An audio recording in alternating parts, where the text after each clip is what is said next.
éternel, bénis-nous, Seigneur, ce matin.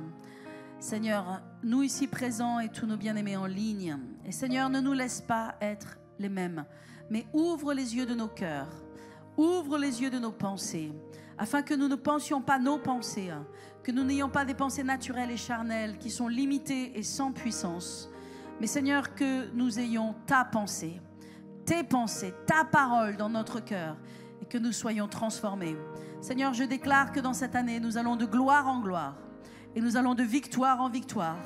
Alors que nous allons de grâce en grâce, nous entrons dans une année de gloire. Alléluia. Nous voyons vraiment ta gloire, Seigneur. C'est une entrée dans la gloire dans cette année. Dans cette année merveilleuse que tu nous donnes, Seigneur, parce que toutes les années que tu nous donnes sont des années de grâce. C'est une année dans laquelle tu as déjà préparé la solution à toute situation. Je le déclare et je le décrète dans le nom puissant de Jésus, et tout le peuple de Dieu dit Amen. Mes amis, vous savez, nous avons dit que cette année est une année de grâce, mais j'aimerais vous dire que chaque année que Dieu nous donne est une année de grâce. Même Jésus, lorsqu'il a dit qui il était, lorsqu'il a révélé qui il était, dans Luc 4, me semble-t-il, où il a dit « L'Esprit du Seigneur est sur moi parce qu'il m'a oint », n'est-ce pas, pour annoncer une bonne nouvelle aux pauvres, pour ouvrir les yeux des aveugles. Et il a donné cette liste de choses que l'onction faisait au travers de lui.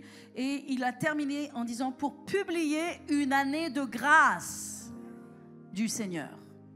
Donc cette année de grâce, elle a commencé il y a 2000 ans, lorsque Jésus a mis le pied sur la terre.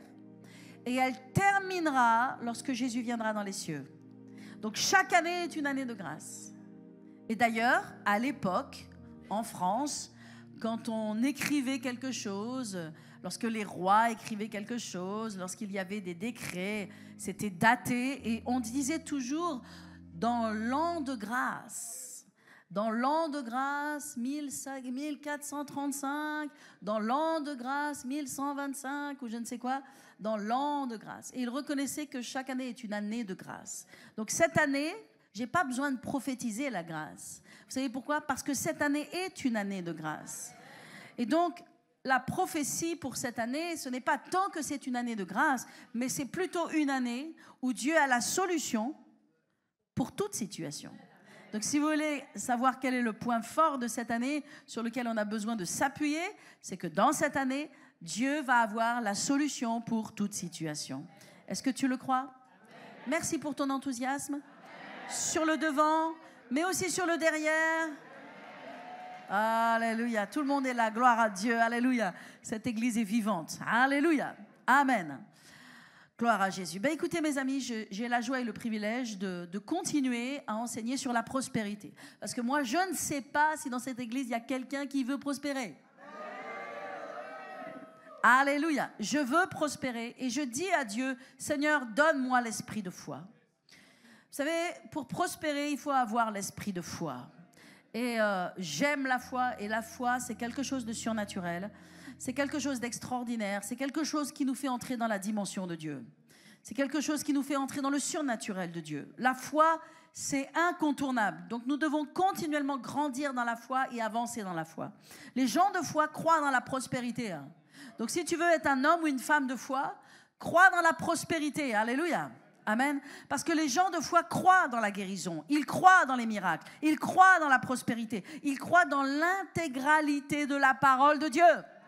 Et la parole de Dieu dit que nous sommes plus que vainqueurs en Jésus-Christ. Amen. Et que nous sommes prospères et que nous sommes appelés à être prospères. Alléluia. Gloire à Dieu. Est-ce que vous croyez que Dieu vous appelle à être prospère? Amen, amen, amen.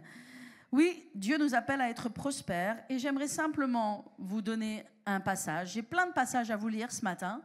Mais un passage qui nous montre que c'est vraiment le cœur de Dieu. C'est vraiment la volonté de Dieu de nous faire prospérer. Et ça, on le voit dans toute la Bible de la Genèse à l'Apocalypse. Mais vous savez, lorsque Dieu a pris le peuple d'Israël, la sortie d'Égypte, le but de Dieu, c'était de les sortir de l'Égypte. Vous savez, je ne sais pas pourquoi Dieu les a conduits en Égypte, mais je sais que Dieu a toujours un plan. Et Dieu aime nous donner des représentations. Il veut que nous comprenions des choses par des symboles. Vous savez, Dieu a conduit lui-même Joseph en Égypte. Il aurait pu le conduire n'importe où. Il l'a conduit en Égypte. Et puis on sait avec le temps ce qui s'est passé. Il y a eu les pharaons, des pharaons ont changé. Et puis l'Égypte a été finalement la représentation du monde. Et voyez-vous, dans le monde, quand on est dans le monde, quand on marche selon le monde, eh bien on marche en Égypte. Et en Égypte, eh bien, on est esclave. Et il n'y a pas de bénédiction, il n'y a pas de prospérité. En tout cas, il n'y a pas la véritable prospérité, qui est la prospérité de l'âme, qui est la prospérité du corps, mais aussi qui est la prospérité dans nos projets, et aussi la prospérité dans nos finances.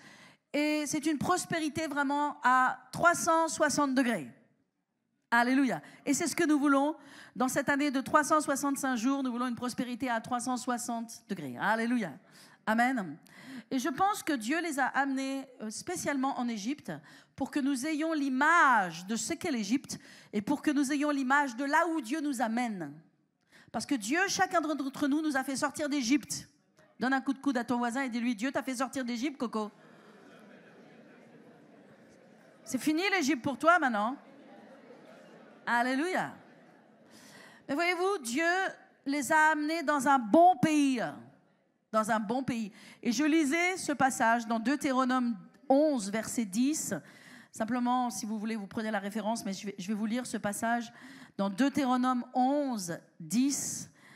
Il est écrit « Car le pays dont tu vas entrer en possession n'est pas comme le pays d'Égypte, d'où vous êtes sortis, et où tu jetais dans les champs ta semence et les arrosais avec ton pied comme un jardin potager. » En d'autres termes, pour que ta semence, elle prospère, tu étais obligé de faire des efforts. Tu étais obligé de piétiner ta semence, tu étais obligé de l'enfoncer, tu étais obligé de l'arroser, tu étais obligé de faire un certain nombre de choses. Le pays que vous allez posséder est un pays de montagnes et de vallées, qui boit les eaux de la pluie du ciel. C'est un pays dont l'Éternel, ton Dieu, prend soin et sur lequel l'Éternel, ton Dieu, a continuellement les yeux du commencement à la fin de l'année. Si vous obéissez à mes commandements que je vous prescris aujourd'hui, et si vous aimez l'Éternel, si vous aimez l'Éternel, vous savez, la prospérité est énormément reliée à l'amour que nous avons pour Dieu. Amen. Je t'encourage dans cette année à être amoureux de Dieu. Je t'encourage à retomber amoureux de Jésus. D'ailleurs, je vous ai dit que dans cette année, vous alliez retomber amoureux de Jésus. Falling in love with Jesus. Alléluia. Amen. Si vous obéissez à mes commandements et si vous aimez l'Éternel, votre Dieu, si vous le servez de tout votre cœur et de toute votre âme, je donnerai à votre pays la pluie en son temps. Vous savez, les gens qui viennent de certains pays, ils comprennent ce que ça veut dire, ce verset. Amen. Quand on vient de Madagascar, quand on vient de certaines parties d'Afrique, quand on vient de l'Inde, waouh. Quand on vient de certains pays, nous, on est tellement plus habitués, on a tout goudronné et tout est de la ville et les eaux sont redirigées de certaines façons, mais dans d'autres pays, on sait ce que c'est quand la pluie vient et combien on a besoin que la pluie arrose la terre. Alléluia. Il est écrit, je donnerai à votre pays la pluie en son temps, la pluie de la première et de l'arrière-saison. Et tu recueilleras ton blé, ton mou et ton huile. Que quelqu'un dise amen. Amen. Tu recueilleras ton blé, dis amen. Amen. Ton mou, amen. Ton huile. Hey. Et je mettrai aussi dans tes champs de l'herbe pour ton bétail. Et tu mangeras et te rassasieras. Si quelqu'un reçoit cette parole qui dit amen, amen. J'aimerais te dire que le Dieu de l'Ancien Testament n'a pas changé. Amen. Et que le Dieu de l'Ancien Testament, c'est aussi le Dieu du Nouveau Testament. Et ce qu'il a dit dans l'Ancien Testament, il nous le dit encore dans le Nouveau Testament. Il n'a pas changé. Et son cœur, c'est que son peuple prospère. Amen. Dieu veut que tu prospères. Alléluia. Et il va te faire prospérer dans son bon pays. Dans son bon pays. Dans sa bonne volonté. Alléluia. C'est pour ça que quand j'ai commencé à enseigner sur la prospérité, mes amis, j'ai commencé par poser quelques fondements. Avant de parler des finances, avant de parler de multiplication, avant de parler de toutes ces choses, je vous ai dit quoi? Je vous ai dit 3 choses. Je vous ai dit, premièrement, la prospérité commence dans ta vie quand tu te tournes vers Dieu. Donc quand tu sors de l'Égypte et que tu te tournes vers le Dieu qui t'a créé, le Dieu qui t'aime, le Dieu qui te chérit, la prospérité commence.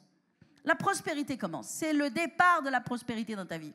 Mais je vous ai dit la deuxième chose. La prospérité dans ta vie, elle vient parce que tu obéis à la volonté de Dieu. Tu vas suivre la volonté de Dieu. Tu vas aller dans le chemin de Dieu. Tu vas aller là où il te demande. Tu vas obéir à ce qu'il te demande. Donc la prospérité, elle se trouve dans la volonté de Dieu. Amen. Et la troisième chose que je vous ai dite, c'était quoi ? La sagesse. Amen. Merci. J'en avais besoin. J'étais en train d'oublier mon troisième point.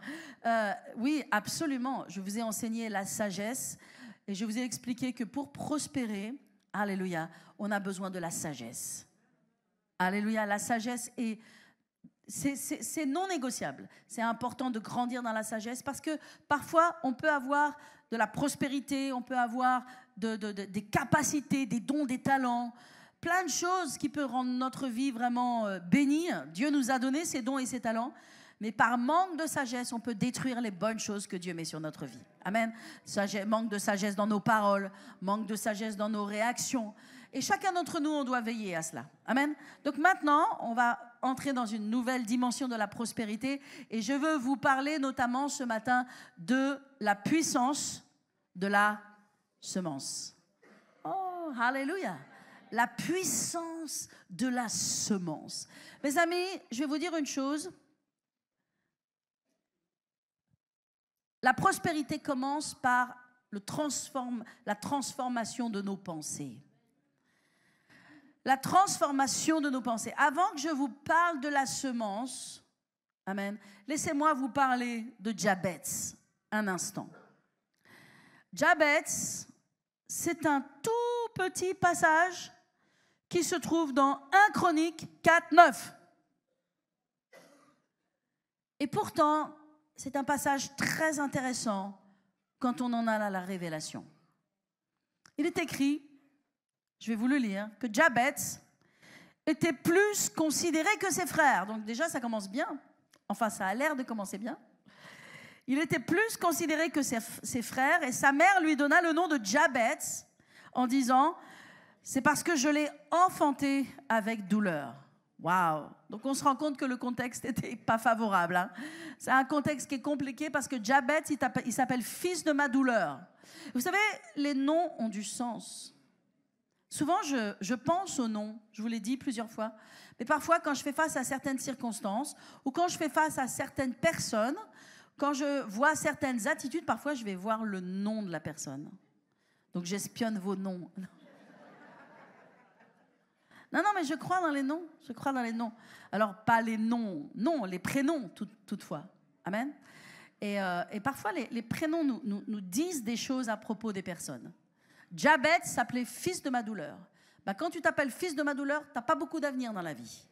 Et en plus, tu n'es plus le considéré de tous les frères. Donc, je ne sais pas comment s'appelaient les frères. Ça devait être compliqué dans cette famille. Mais vous savez, parfois, on vient d'endroits qui sont compliqués. Amen. On ne part pas tous du même endroit. On ne part pas tous du même niveau. C'est pour ça qu'on a besoin d'avoir de la grâce les uns envers les autres. C'est pour ça qu'on doit être bons les uns envers les autres. Parce qu'on ne part pas tous du même niveau. Il y en a qui partent de loin. Il y en a qui partent de très loin. Il y en a qui ont vécu des choses dans leur vie, dans leur passé, qui font que ça va leur mettre beaucoup plus de temps pour arriver là où tu es naturellement, toi. Parce que tu n'as pas vécu cette enfance-là, parce que tu n'as pas entendu ces mots, parce qu'on ne t'a pas parlé d'une certaine façon, mais tu as vécu des choses qui étaient difficiles, des agressions, des viols, des mots, des paroles, des malédictions. On ne part pas tous du même niveau dans la vie. Et vous savez, Dieu le sait. Dieu le sait. Heureusement que Dieu le sait. Et Dieu nous aide, et Dieu nous fait grâce, et il nous lave, et il nous change, et il nous transforme. Et il met sa grâce sur nous, son onction sur nous. Et il pense nos blessures. Il met son huile et son vin. Alléluia. Est-ce que je parle à quelqu'un ce matin? Jabez, il venait de loin. Mais, il a fait une chose. Il est écrit au verset suivant que Jabez invoqua le Dieu d'Israël en disant, vous savez, il a eu la bonne attitude de se tourner vers Dieu. Et je vous ai dit que la prospérité commence quand on se tourne vers Amen. Donc, il a eu la bonne idée, la bonne démarche de se tourner vers Dieu. Jabez invoqua le Dieu d'Israël en disant, si tu me bénis et que tu étendes mes limites, et si ta main est avec moi, et si tu me préserves du malheur, en sorte que je ne sois pas dans la souffrance, dans ma Bible, il y a 3 points de suspension, avec un point d'exclamation et 3 points de suspension. C'est peut-être le seul endroit dans la Bible où il y a ça. Une forme de phrase qui ne termine pas, où on se dit « What's next ?» C'est quoi la suite? Comment j'interprète ça? Ok? Donc la phrase ne se termine pas, sa prière, on ne sait pas vraiment.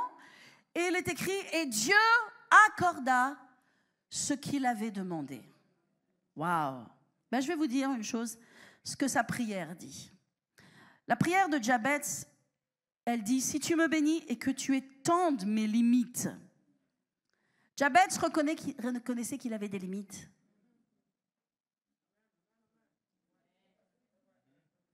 Jabez reconnaissait qu'il avait des limites. Et c'est important de reconnaître quelles sont nos limites. Parce qu'on a tous des limites.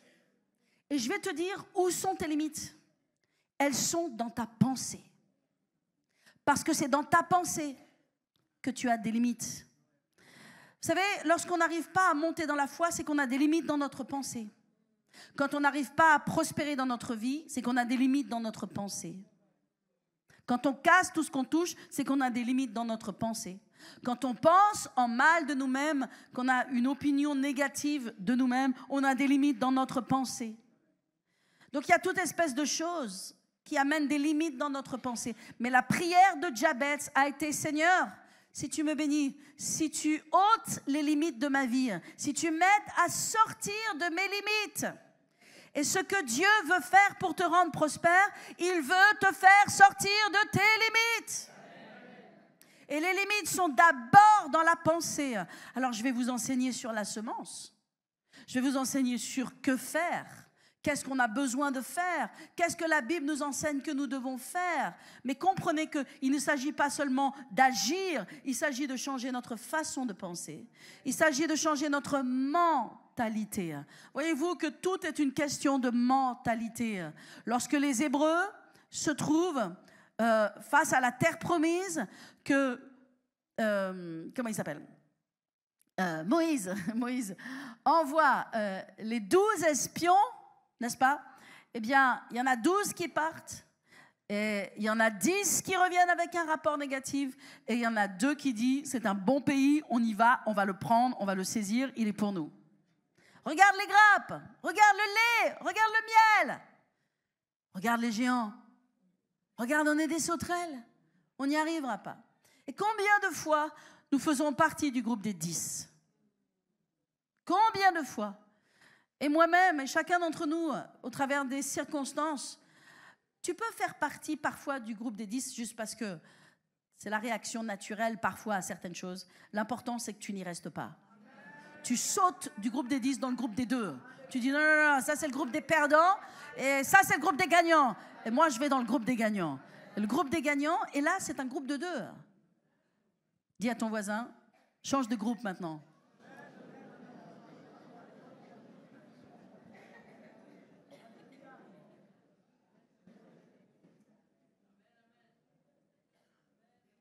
On appartient au groupe des vainqueurs. Amen. Tu appartiens au groupe des vainqueurs.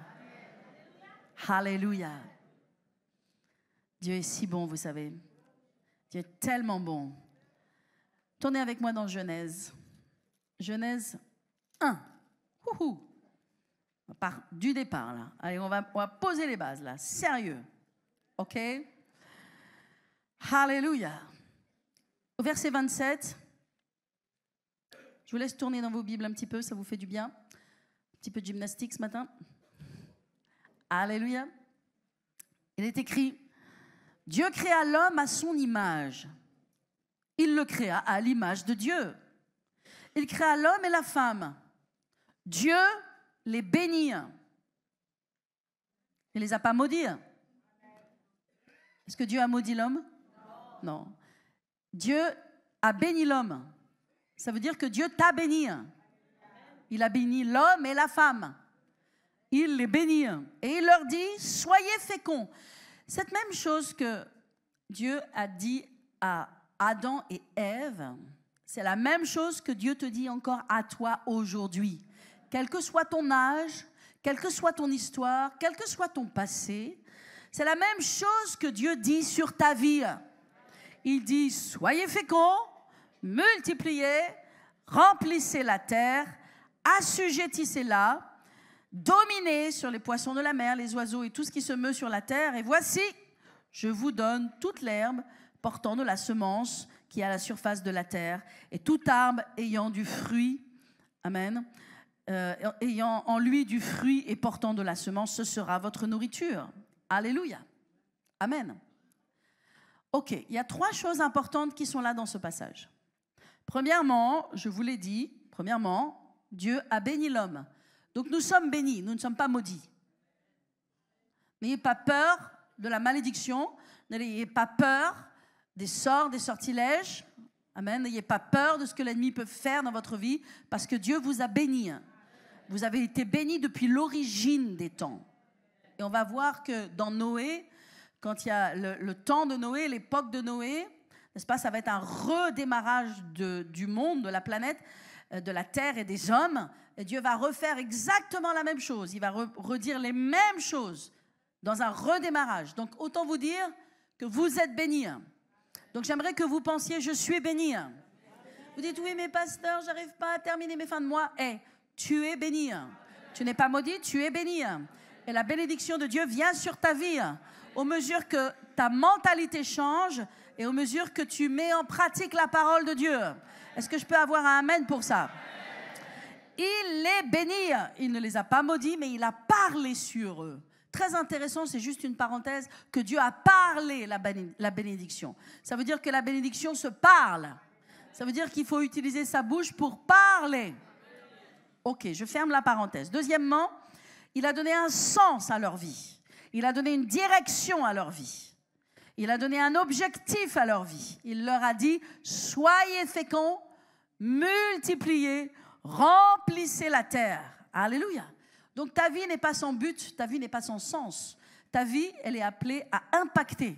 Ta vie, elle est appelée à porter du fruit. Ta vie, elle est appelée à multiplier. Ta vie, elle est appelée à la croissance. Dans quelques domaines que ce soit, et on peut dire même dans tous les domaines. Alléluia. Et troisièmement, alléluia, Dieu ne les a pas juste bénis. Dieu ne leur a pas juste donné le sens de leur vie, il leur a donné les moyens d'y arriver. Il leur a donné les clés pour y arriver. Alléluia. Il a dit, voici, je vous donne toute herbe portant de la semence et qui est à la surface de toute la terre, et tout arbre ayant en lui du fruit d'arbre, ça veut dire des noyaux, et portant de la semence. Alléluia. Amen. Amen. N'oubliez pas que dans la Bible, jamais rien n'est écrit au hasard. Il n'y a pas Dieu pourrait nous parler de infiniment plus d'autres choses que ce qu'il nous écrit dans la parole. Il pourrait nous dire qu'est-ce qu'il faisait avant que la terre soit créée. Il pourrait nous dire une immensité d'autres choses. Tout ce qu'il nous a dit, c'est pour notre instruction. Parce que dans cette parole, chaque mot, chaque page, c'est pour que nous comprenions les vérités spirituelles du royaume de Dieu. Alors, il y a le royaume du monde, tu vas à l'école, tu as des cours d'éducation civique, tu vas à l'auto-école, tu apprends comment piloter une voiture, tu vas passer des examens et tu sais comment faire tel métier et tel métier. Ça, tu connais les choses, les règles, les lois du monde, de ce monde naturel. Mais pour ce qui est du monde spirituel, pour ce qui est du royaume de Dieu, c'est dans la parole que tu as les réponses. C'est dans la parole que tu trouveras la puissance. Alors Dieu a pris le soin dans Genèse de nous dire comment il a créé le monde et il nous explique que lorsqu'il a mis de l'herbe dans les champs, et donc des fleurs et toute espèce de choses, il y a ajouté de la semence, de sorte que, en fait, chaque herbe multiplie. Tout multiplie sur la terre par le principe de la semence. Alléluia. Donc la fleur qui pousse, que toi tu penses que c'est juste une belle fleur, mais non, en elle, elle a de la semence pour se reproduire en tant que fleur. Et c'est la même chose pour tout arbre. Dans tous les arbres, Dieu a mis des fruits. Ces arbres portent des fruits et ces fruits ont un noyau, de sorte que si tu prends le fruit de cet arbre et que tu le plantes, tu as un autre arbre.